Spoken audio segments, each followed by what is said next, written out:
Meant to be the perfect summer road trip, a long drive through the countryside. Just the three of them, Sarah, Mark, and Ben. No destination in mind. Just the thrill of the open road and the promise of adventure. They had been friends since college, and now, years later, they were finally taking a trip they had talked about for ages. They left early in the morning, the sun still low in the sky, casting long shadows over the quiet streets of their hometown. Mark was behind the wheel, the engine of the old minivan humming steadily as they cruised down the highway. Sarah was in the passenger seat, her legs stretched out on the dashboard, earbuds in, listening to music. Ben, ever the carefree wanderer, sprawled out in the back seat, gazing out the window with a carefree smile on his face.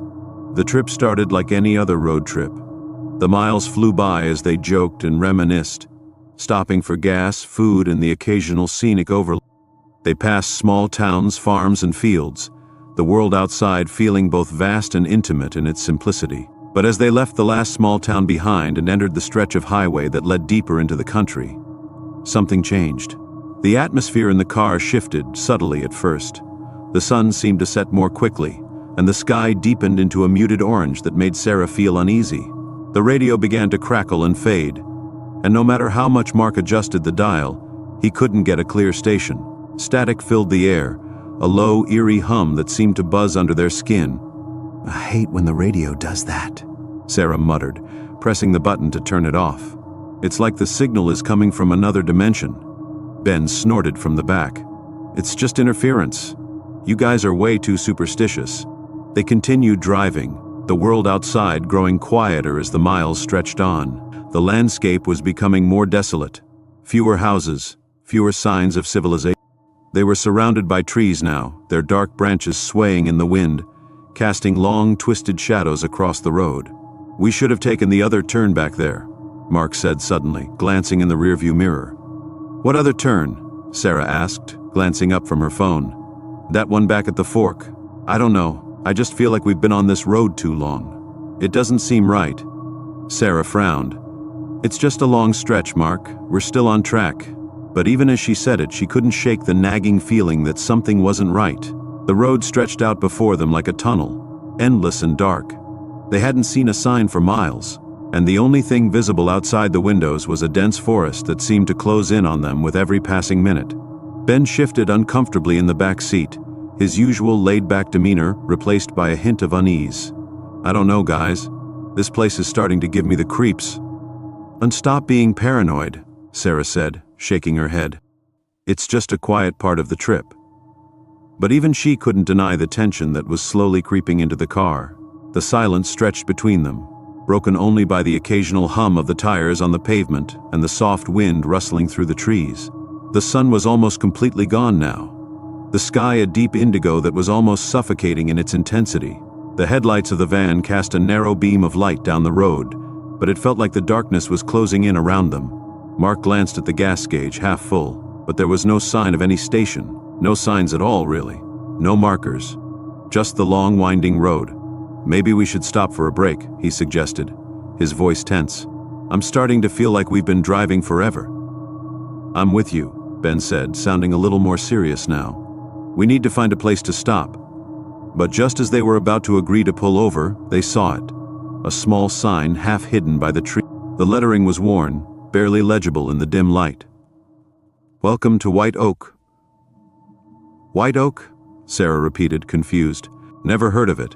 "Hunter Ravai," Mark said, squinting at the sign. "But it's a place, right?"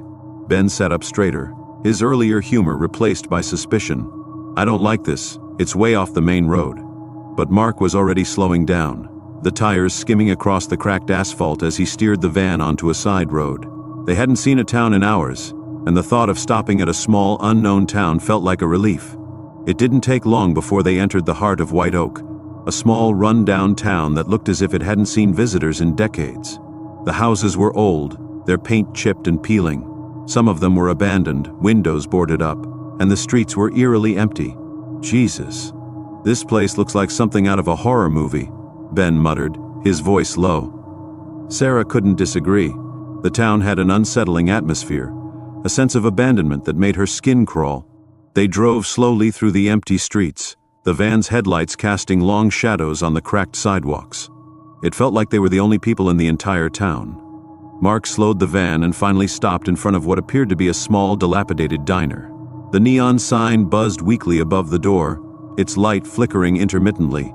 The windows were fogged and there were no cars in the parking lot. "Well, this seems like the only place to stop," Mark said, looking at the diner with a mix of curiosity and hesitation. "Let's grab something to eat and get back on the road. It's too quiet here." They all hesitated, exchanging uncertain looks, but eventually they agreed. They needed a break, and they weren't sure when the next opportunity to stop would come. They stepped out of the van, the air cold and damp, and walked toward the diner. The door creaked as they pushed it open, the sound echoing through the silence. Inside, the air smelled stale, the fluorescent lights flickering overhead. The diner was empty, save for an elderly man sitting at the counter, his back hunched, his eyes downcast. Hello?"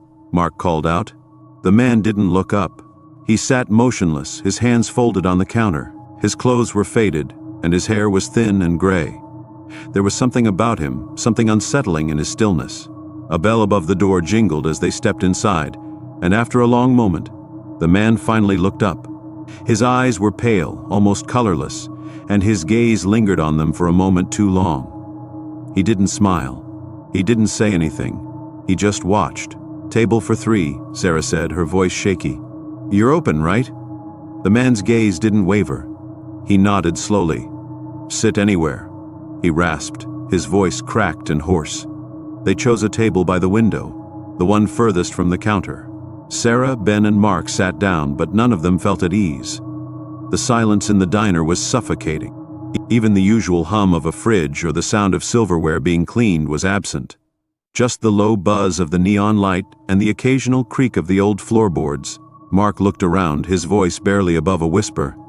"Something's off about this place. Do you guys feel that?" Sarah nodded, her fingers tapping nervously on the table. "Yeah, it's like we're not supposed to be here." Ben stood up abruptly, his chair scraping against the floor. "I'll go to the bathroom," he muttered, and walked down the dim hallway toward the back of the diner. As soon as he disappeared, the man at the counter spoke. "But now don't stay long," he said in a low, gravelly voice. Sarah and Mark turned to look at him. "What do you mean?" Mark asked, his voice uneasy. "When they don't stay long," the man repeated, his eyes narrowing. "They never do." A cold shiver ran down Sarah's spine. She opened her mouth to say something, but the words died in her throat as she looked at the man's face. There was something in his eyes, something that made her want to run. But before she could respond, the sound of footsteps echoed from the back of the diner. Ben stepped back into the room, his face pale, his hands shaking. "We need to leave," he said urgently, his voice shaking. "We need to leave now." This is just the beginning of a road trip horror story. The atmosphere grows tense as the friends find themselves trapped in an unsettling, seemingly abandoned town. The story would continue, exploring the eerie events in White Oak, building suspense and unease as the trio uncovers a dark secret about the town and the people who live there. Ben's voice trembled as he spoke, his words barely above a whisper, but there was no mistaking the urgency in his tone. "We need to leave now." Sarah stood up, her heart racing in her chest. "What happened back there?" she asked, her eyes wide with concern. She could see the fear in Ben's eyes. It was the same fear that had started to creep into her own mind ever since they had entered White Oak. Ben didn't answer immediately. He stood frozen for a moment, as if trying to collect his thoughts. Then he spoke, his voice barely audible, almost drowned out by the low hum of the flickering neon light. "There's no bathroom back there," he said. Just a door. No sign, no light, just an empty room." His words hung in the air like a warning. Sarah felt a chill crawl up her spine. "What do you mean?" she asked, the confusion in her voice evident. Ben's eyes flickered toward the back of the diner, his face pale. "I opened the door, and there was just a dark hallway. It went on forever." Mark stood up, his expression darkening. "Ben, are you sure? It sounds like you're just imagining things. Maybe it was just a storage room or—" "Oh no," Ben cut him off. "It wasn't just a storage room. The air back there, it was cold, really cold. I thought I heard something moving. I didn't go any further." Sarah and Mark exchanged a look. This wasn't the carefree road trip they had imagined. There was something wrong here. Something was off about this town, the diner, the man at the counter, and Ben's words had only deepened the sense of unease settling in their chests. Before they could respond, the man at the counter spoke again. His voice, though low, was unmistakable in the silence of the diner. "They don't stay long," he said, his voice colder this time, more insistent. "People who come here, they don't leave. They never leave." Sarah's heart skipped a beat.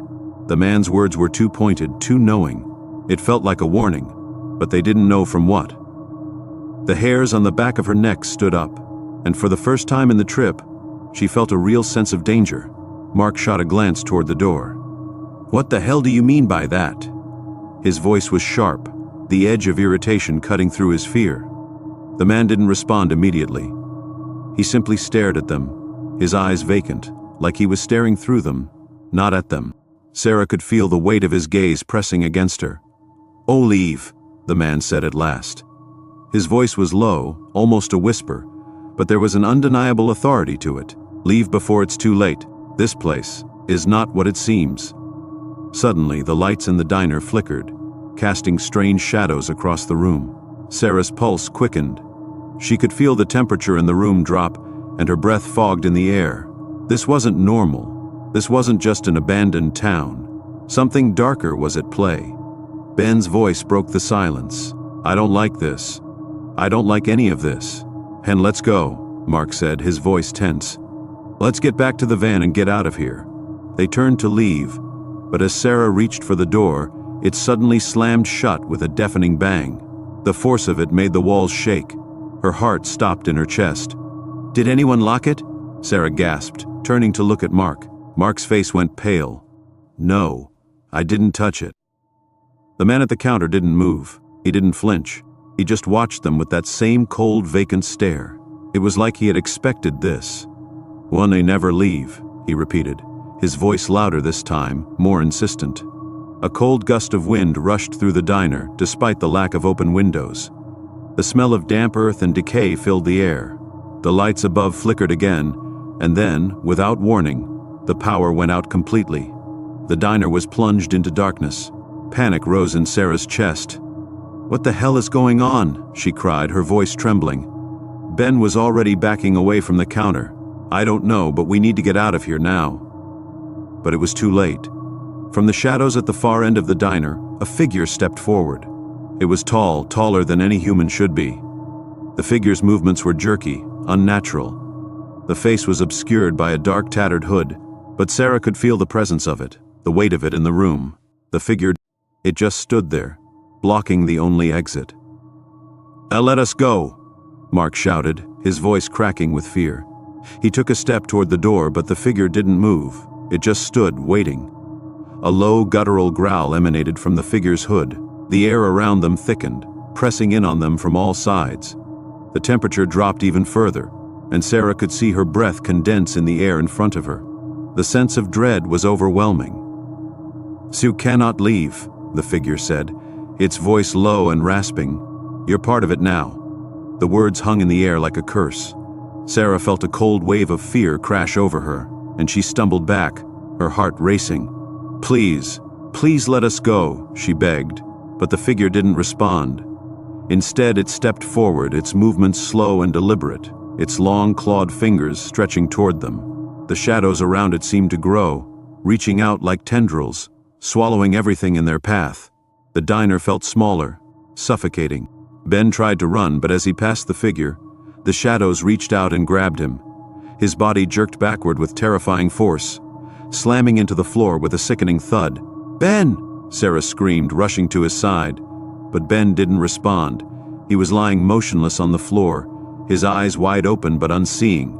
A voice, familiar but distant, echoed in Sarah's mind. "You're here. You will stay."